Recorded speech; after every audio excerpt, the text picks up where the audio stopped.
For Poetry Thursday, this Dr. Jennie reading a poem that she's going to introduce. Hello.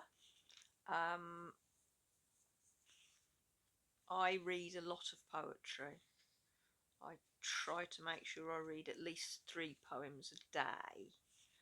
I'm also writing poetry, and one of the things I've done a couple of courses, and one of the things they've said on both those courses is if you want to write good poetry, you need to read a lot of poetry to know the way to write it.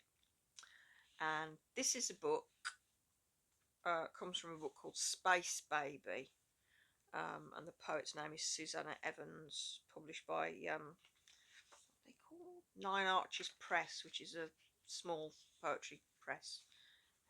All their stuff looks really interesting. And the book is described as a dystopian searching book of poems, mixing absurdity and wit with speculative and serious themes.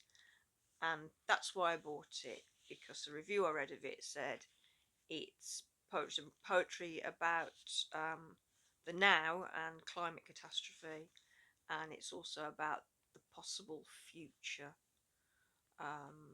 that we might face, good or bad. So it's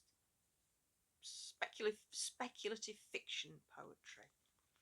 And this one's called This Robot Will Cuddle You to Sleep. Although he has 5 settings and the highest is unstoppable, by 10:30 we're quiet in our nest of pillows. I never had it so good with a human, and I don't know if I'd go back now. He's never got lazy.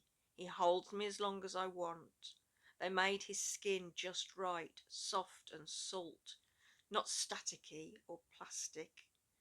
His voice is low. He says things like, "You were brilliant today," or "I like that black thing you're wearing." His eyes are green as winter pond, and he closes them when I tell him to. He curls his body around mine and doesn't dream of anything. I match his slow, fake breaths.